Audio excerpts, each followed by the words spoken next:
Una buona giornata, ben trovati, puntata di 7 in punto che comincia questa mattina parlando di servizi, lo vedete insomma servizi in primo piano. Il nostro ospite di questa mattina è Marco Palazzo, benvenuto. Grazie. Direttore dell'ente bilaterale Veneto Friuli Venezia Giulia, poi spiegheremo perché in questo caso Veneto e Friuli Venezia Giulia sono assieme. Prima di tutto però spieghiamo cos'è un ente bilaterale come il vostro. Allora, un ente bilaterale è un ente costituito che nasce nell'ambito del contratto collettivo nazionale del lavoro ed è costituito in maniera paritetica, cioè al 50%, da un'associazione di categoria, nel nostro caso Confesercenti, e dal 50% dalle organizzazioni sindacali dei lavoratori. In questo caso le 3 federazioni del commercio e del turismo di CGIL e CISL UIL. Quindi sostanzialmente abbiamo il sindacato delle imprese e il sindacato dei lavoratori. Che sono assieme, vanno d'accordo? Che sono assieme, con un po' di fatica alle volte, ma vanno d'accordo. Diciamo che sono i 2 soggetti che normalmente sono contrapposti, litigano, certo, quando si tratta, diverse, chiaro. Sono i firmatari del contratto collettivo e in quella sede sono contrapposti, ma insieme hanno deciso che c'erano delle cose su cui si poteva lavorare insieme. Per esempio, diciamo, il fatto che l'ente bilaterale sia previsto, no, nel contratto del commercio e del turismo. Questo significa che cosa, diciamo, poi nella pratica? Nella pratica vuol dire che esiste una struttura che eroga una serie di servizi, alcuni a vantaggio delle imprese e alcuni a vantaggio dei lavoratori, e che ha comunque, come dire, come scopo principale il benessere e la qualità di vita del lavoro sia dei dipendenti che degli imprenditori e delle aziende. Certo, poi parleremo anche di questi servizi. La cosa strana è che forse molti non sanno, e forse molti di quelli che non lo sanno potrebbero usufruire dei vostri servizi, è che è diciamo una realtà che già esiste e che è già pagata, come dire, no? Lei mi diceva poco fa, prima che iniziassimo la trasmissione, quando mi chiedono quanto costa io dico niente, perché in realtà è un costo, diciamo, che è compreso nel prezzo. Sì, effettivamente, allora, l'ente vive di una percentuale dello stipendio dei dipendenti, una quota parte a carico dell'azienda e una quota parte a carico del lavoratore. Questo non quando lo decidono, cioè è già questo è già così, nel contratto collettivo. È già nel contratto momento collettivo. In cui io applico quel contratto collettivo, perché sono dipendente di un'azienda del commercio o del turismo, applico quella percentuale. Quindi io azienda devo pagare e io lavoratore quota parte anche, insomma. Esatto, la questione è che l'azienda non è obbligata ad aderire, a fare aderire i propri dipendenti all'ente bilaterale, però se decide di non aderire all'ente bilaterale, la quota parte a carico dell'azienda viene erogata in busta paga al dipendente. Per quello io dico che non costa niente, perché l'azienda non ha un costo aggiuntivo rispetto a quello che pagherebbe comunque. Quindi o lo destina, diciamo, in busta paga, oppure quella cifra viene destinata all'ente bilaterale. Esattamente. Poi però che cosa succede? Cioè il fatto che ci sia, diciamo, questo costo ha una ricaduta di che tipo? Allora, innanzitutto aggiungo un altro elemento, che addirittura nel contratto collettivo del commercio la quota parte a carico dell'azienda, se viene versata in busta paga, è più alta che se viene versata all'ente bilaterale. Quindi all'azienda costa di più non aderire all'ente bilaterale che aderire. A fronte di quel versamento, l'ente bilaterale eroga una serie di servizi piuttosto ampli che vanno a favorire il benessere e anche la salute dei lavoratori, e dall'altra parte che vanno ad aiutare anche le imprese. Ma quindi, giusto per capire bene, l'azienda decide di aderire e chiede al lavoratore ti sta bene, oppure se l'azienda aderisce diciamo, lo fa per tutti i suoi dipendenti? Normalmente lo fa per tutti i suoi dipendenti, perché l'azienda ha un obbligo di comunque trattare tutti i propri dipendenti in ugual misura. Per cui non può inizialmente discriminare un lavoratore rispetto ad un altro. Quindi tendenzialmente quando l'azienda decide aderisce per tutti. Poi ci può essere il singolo lavoratore che dice no, io non sono d'accordo, preferisco avere 1 euro o 2 euro in più in busta paga. E poi le cifre appunto sono queste, no? Sì, stiamo parlando complessivamente, la totalità delle cifre, stiamo parlando tra quota parte a carico dell'azienda, quota parte a carico del lavoratore, stiamo parlando di circa 40 euro all'anno. Per esempio qui stiamo vedendo un video, mi scusi se la interrompo, ci racconti di cosa si tratta? Allora, qua sostanzialmente abbiamo messo in evidenza quelli che sono i servizi dell'ente bilaterale, che sono legati su 3 aspetti che a nostro avviso sono un po' gli aspetti a cui le cose a cui tutti abbiamo di più caro, che sono la salute, la famiglia e il lavoro. E su queste 3 cose abbiamo cercato di definire la maggior parte dei servizi che eroghiamo.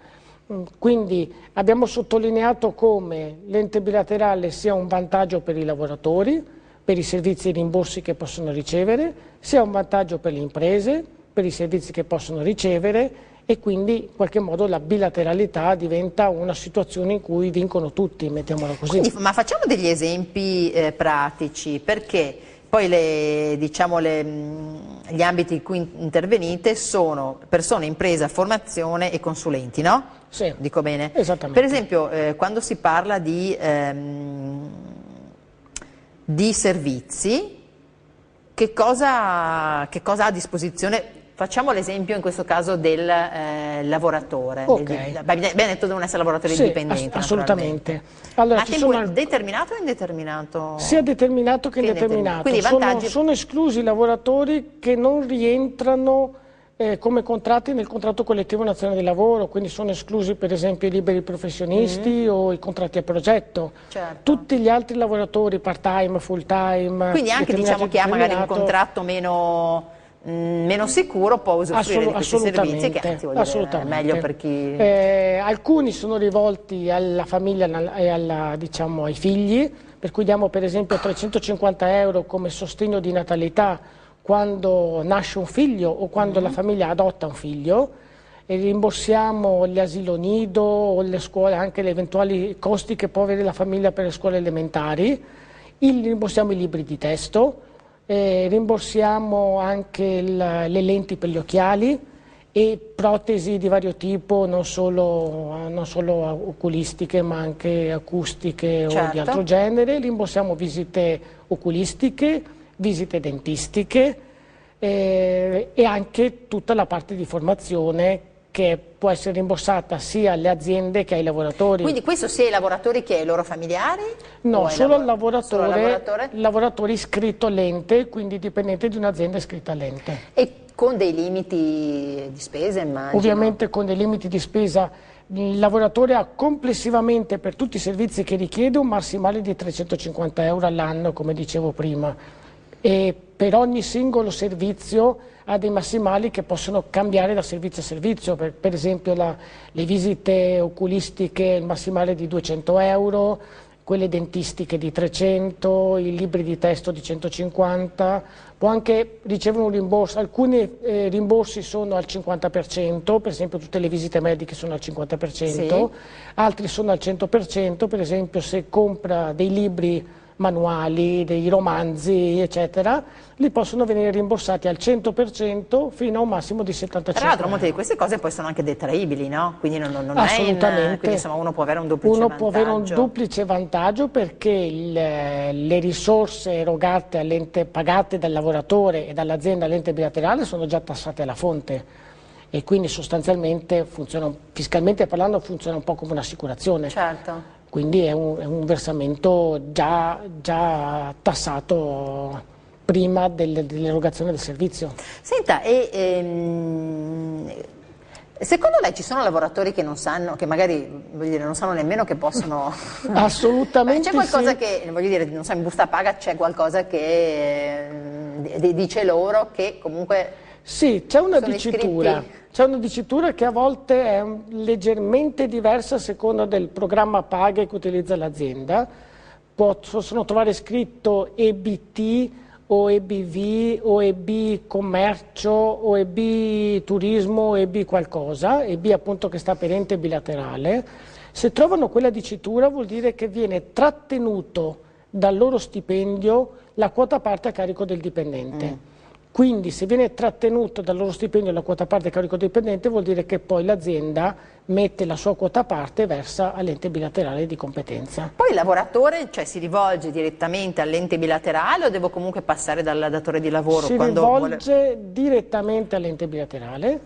Il anche per avere informazione eventualmente. Anche per avere qualunque informazione ovviamente, e il datore anche per una questione di privacy tra l'altro, certo. Perché il datore di lavoro non è tenuto a sapere che il lavoratore fa la visita dentistica per la quale richiede rimborso, per cui l'azienda può sapere dal sito dell'ente bilaterale che i suoi dipendenti stanno usufruendo di servizi, ma non sa chi sta usufruendo di che cosa, certo. Ha dei dati aggregati. Malattia, esattamente. Insomma, vedo anche le assenze per esempio per la malattia dei figli. Abbiamo inserito l'anno scorso, perché poi noi ogni anno cerchiamo di inserire sempre più servizi a mano che cerchiamo di rispondere anche alle esigenze che poi rileviamo nel territorio, parlando con i dipendenti, parlando con le aziende.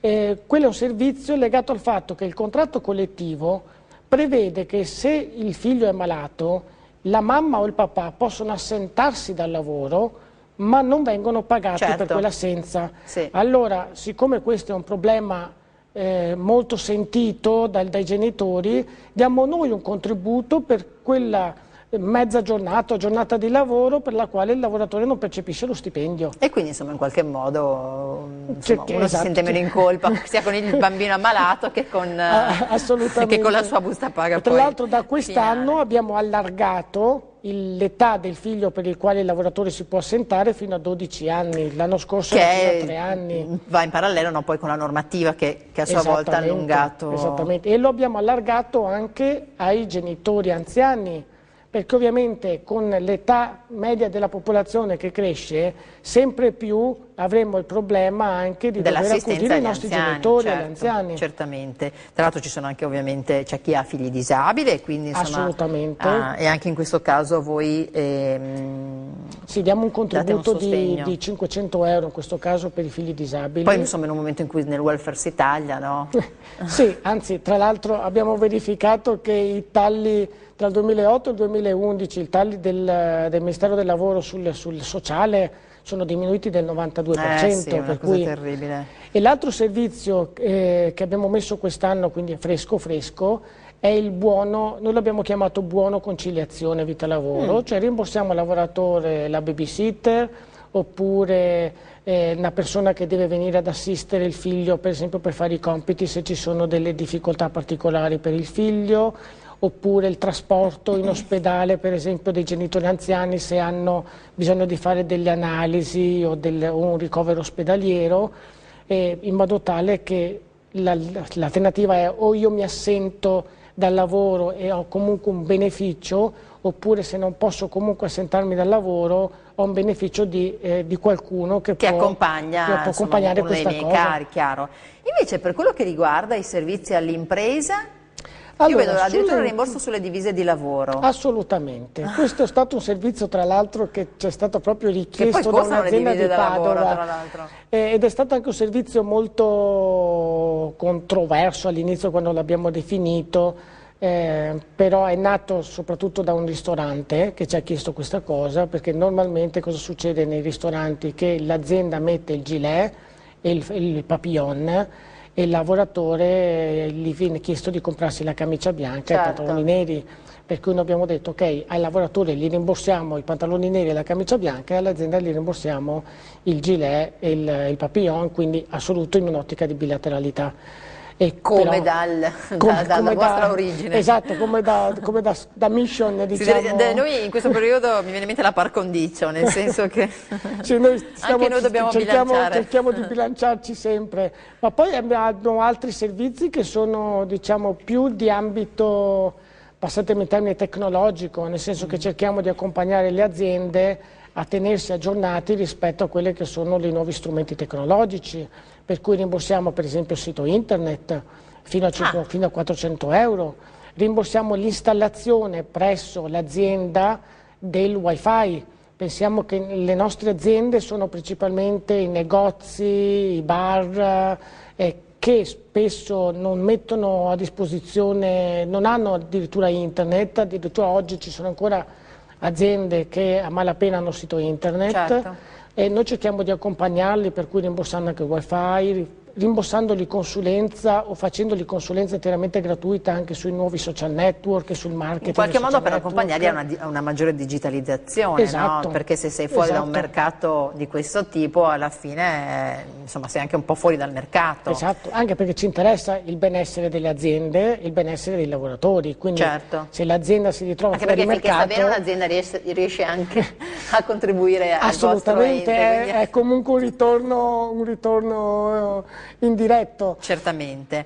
E la pubblicità online anche? Sì, Sarebbe? abbiamo sostanzialmente nel nostro sito internet c'è un banner sull'home page con 3 spazi Stiamo segnalando anche il pubblicitari. sito, comunque dico anche a Davide Romanotto che in regia che se vuole inquadrare il computer lo stiamo anche mostrando. È leggermente più sotto rispetto alla pagina, ecco là, esattamente là c'è uno spazio tre banner che cambiano Sì. in continuazione, delle aziende che ci fanno richiesta che vogliono mettere il loro logo, il loro marchio sulla nostra pagina, usufruendo in qualche modo della visibilità che ha il nostro sito per il fatto comunque di essere collegato a molti anche enti istituzionali e via dicendo. Ecco, sulla formazione invece?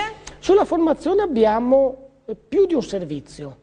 Innanzitutto noi siamo anche un ente accreditato alla formazione continua in Regione Veneto, per cui presentiamo bandi e progetti a valere sul Fondo Sociale Europeo alla Regione Veneto, che utilizziamo per finanziare attività formativa al 100% a tutte le aziende e ai lavoratori iscritti.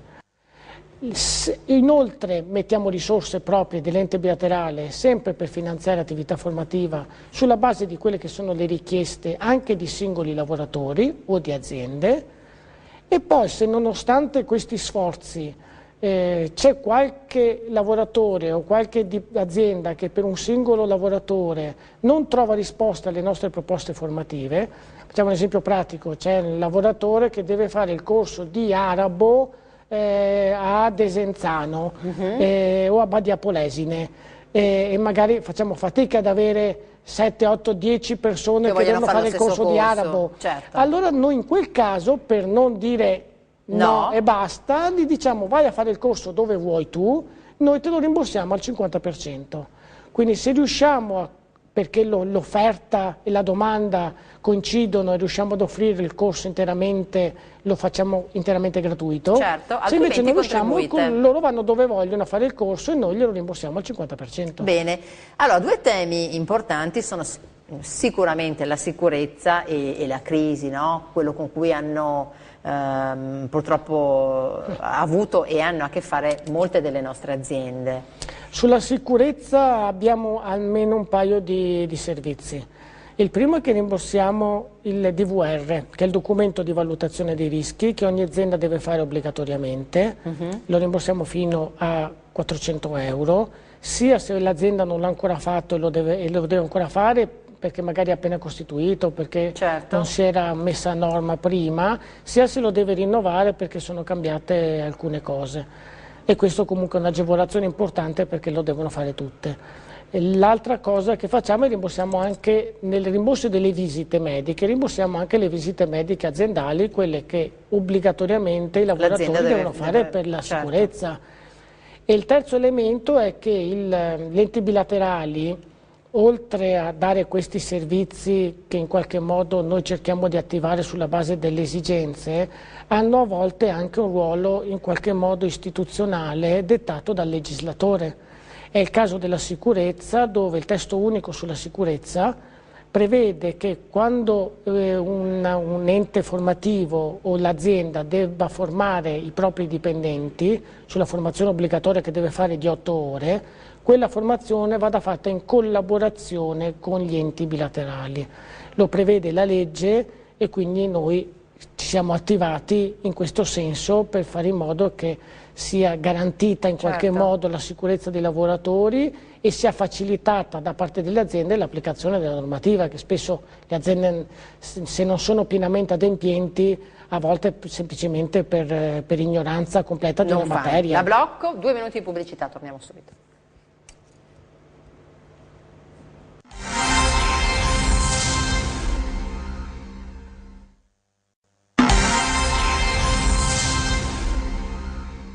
Rieccoci qui, seconda parte della nostra trasmissione 7 in punto dedicata ai servizi, i servizi che in questo caso eroga l'ente bilaterale Veneto Friuli Venezia Giulia, un ente che fa molte cose, lo abbiamo scoperto adesso con il direttore Marco Palazzo, e molti servizi anche utili ai dipendenti delle aziende del commercio e del turismo, ma poco conosciuti, e noi insomma stiamo cercando anche di far capire che quando c'è qualche servizio utile, perché non sfruttarlo? Avete talmente a cuore, diciamo, la salute delle aziende, quindi dei dipendenti delle aziende, che avete realizzato anche un'indagine, mi raccontava. Assolutamente sì. Diciamo che non è solo un'indagine, è un progetto vero e proprio, certo, piuttosto ampio, all'interno del quale abbiamo realizzato un'indagine. Il progetto si chiama WelfareNet, che è un progetto di conciliazione vita-lavoro. Il sottotitolo è, lo dico perché è interessante, la rete che produce bene-essere. Esattamente. Allora ci sono due parole, poi l'indagine l'abbiamo presentata in un convegno in cui abbiamo aggiunto una terza parola, qua ci sono le due parole che è rete, benessere, e poi nel convegno abbiamo aggiunto anche la parola innovazione, che sono un po' le tre parole chiave che definiscono il progetto. Certo. La rete, perché abbiamo cercato di mettere in rete tutti i soggetti che a vario titolo, in maniera oggi abbastanza disorganica, comunque erogano dei servizi che in qualche modo interessano la famiglia, certo, interessano il tempo libero, e dall'altra parte interessano l'aspetto organizzativo delle imprese, per cui abbiamo messo insieme i comuni, le cooperative che per esempio gestiscono gli asili nido e doposcuola, gli enti bilaterali stessi, che appunto abbiamo visto un ruolo importante su questo tipo di realtà, tutto il volontariato sociale, il terzo settore, e tutti questi soggetti che erogano appunto servizi li abbiamo proposti come servizi alle aziende per attivare dei progetti di welfare aziendale per i propri dipendenti. Certo. Quindi incentivando da una parte il benessere dei lavoratori e dall'altra migliorando l'aspetto organizzativo dell'azienda. Ma sono ricettive su questo le aziende? Allora, c'è ancora molta strada da fare, però noi nel progetto, che è partito ormai quasi un anno fa, abbiamo attivato 60 progetti di welfare aziendale. Quindi, insomma, se consideriamo che in Veneto, stiamo parlando di piccole e medie imprese, non stiamo parlando di Luxottica o di Barilla, certo, stiamo parlando di aziende che mediamente hanno 40-50 dipendenti. Quindi, piccole e medie, ma insomma, piccole e medie, un minimo strutturate. Diciamo che in Veneto aziende con meno di 150 dipendenti che avessero un piano di welfare strutturato probabilmente si contavano sulle dita di una mano. Certo. Per cui essere riusciti ad attivarne 60, come dire, se sono accompagnate le aziende ascoltano e ci sentono. Assolutamente. No? Una cosa interessante che lei mi aveva raccontato sempre mentre non eravamo in onda, a proposito dell'indagine che invece avete svolto su quasi 900 lavoratori. Quasi 900 lavoratori, è venuto fuori sul fatto proprio del benessere e dei servizi. Ci racconti un po', diciamo, i due punti di vista? Sì, allora, uno degli aspetti che ci ha un po' sorpreso anche a noi, diciamo così, è il fatto che su appunto quasi 900 lavoratori nei territori di Padova e di Rovigo, provinciali, solo il 40% ha figli. E di questo 40% che ha figli, la stragrande maggioranza dei figli sono maggiorenni. E subito dopo la fascia dei maggiorenni, i figli che come per fascia d'età più numerosi sono quelli sostanzialmente delle scuole elementari. Di solito quando si parla di questi temi, della conciliazione vita-lavoro, si pensa a bambini piccoli. Si pensa all'asilo nido. E invece evidentemente l'asilo nido non è l'unica risposta alle esigenze di conciliazione dei lavoratori. Quindi questo è il primo dato. Il fatto anche che solo il 40% abbia figli, l'avete, diciamo, ve lo spiegate in qualche modo? Beh, perché sostanzialmente le esigenze e le difficoltà di conciliare da una parte le proprie esigenze personali e familiari, con dall'altra le esigenze di produttività delle aziende, evidentemente tocca temi che non sono solo quelli della famiglia. Chiaro. La famiglia nel frattempo è anche cambiata, perché ci sono sempre più famiglie monoparentali, ci sono sempre, come dicevamo prima, genitori anziani, per cui non sempre è un problema di accudire i figli, ma a volte poi è un problema diventa di accudire i genitori. E poi c'è anche un grossissimo problema sui tempi. La prima esigenza che ci chiedono i lavoratori è maggiore flessibilità negli orari, certo. in due sensi, sia degli orari di lavoro della propria azienda, ma anche degli orari delle banche, delle poste, degli uffici pubblici, certo. che oggi per andare in banca ti devi prendere permesso da lavoro, perché non c'è questa conciliazione. Ma invece, allora, diciamo, il punto di vista del lavoratore e il punto di vista dell'azienda, che diciamo era un po'... L'azienda, abbiamo scoperto, teniamo conto che abbiamo intervistato, anche questo è un valore aggiunto dell'indagine, per il 75% aziende che avevano meno di 15 dipendenti, che è stato faticosissimo, perché vuol dire che ne devi intervistare tanti, però quello è il tessuto imprenditoriale del Veneto. E abbiamo scoperto che moltissime aziende hanno delle azioni in qualche modo che facilitano il benessere dei lavoratori. Se alle aziende chiedi, ma voi fate azioni di conciliazione vita-lavoro, ti dicono no. Dopo scopri che prestano i soldi ai dipendenti, che gestiscono gli orari in maniera molto flessibile anche senza formalizzarlo, certo. Che fanno formazione e quindi fanno welfare in qualche modo. Che in realtà fanno welfare. Quello che non fanno è non strutturarlo, certo. E non monitorarlo. E a volte partono, come dire, da esigenze di un singolo lavoratore, da una percezione che ma magari non allargano il servizio. E invece i lavoratori cosa dicono? Purtroppo siamo in chiusura? E i lavoratori non si sentono che l'azienda, non dicono che l'azienda sta facendo delle azioni di conciliazione, si sentono che c'è ancora molto da fare, perché manca probabilmente il matching, l'abbinata tra quelle che sono le esigenze dei lavoratori e quelle che sono le azioni che fanno. Manca mettersi uno di fronte all'altro, o comunque l'azienda di fronte ai lavoratori complessivamente e parlarne. È una cosa che manca spesso tra l'altro in Italia. Purtroppo. Senta, abbiamo parlato di ente bilaterale Veneto Friuli Venezia Giulia, non abbiamo detto perché Friuli Venezia Giulia, diciamolo prima di chiudere. Sostanzialmente dal 2012 abbiamo cominciato ad iscrivere al nostro ente bilaterale anche le aziende e i lavoratori del Friuli Venezia Giulia, perché non esisteva un ente bilaterale di Confesercenti Friuli Venezia Giulia, eppure c'era un gruppo di aziende che comunque versavano, i soldi finivano a Roma e non li utilizzava nessuno e non ricevevano servizi.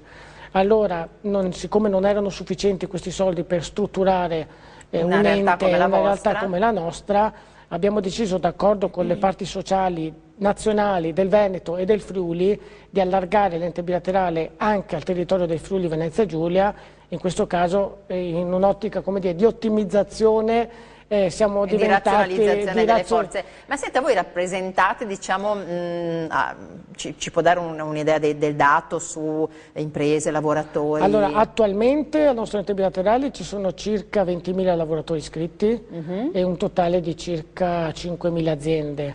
È un dato molto variabile, soprattutto quello dei lavoratori, perché le aziende assumono e licenziano ogni mese, per cui non è un dato, soprattutto esatto, bisognerebbe tenere conto della stagionalità e via dicendo, però diciamo che è un dato statisticamente per noi in continua crescita. Ma e quindi mi scusi, la crisi in qualche modo l'avete vista nei vostri grafici o vedete qualcosa di diverso ora? Diciamo poco, perché nonostante molte aziende licenziassero e molte chiudessero, nello stesso tempo, essendo una realtà così vantaggiosa, proprio nel momento di crisi le aziende ne hanno cercato di approfittare di più, certo. E quindi abbiamo avuto anche molte più adesioni e ci ha permesso di rispondere proprio a dove c'erano le difficoltà di crisi. Se qualcuno volesse avere informazioni va nel sito, ci sono anche dei numeri che si possono contattare? Sì, allora c'è il numero 041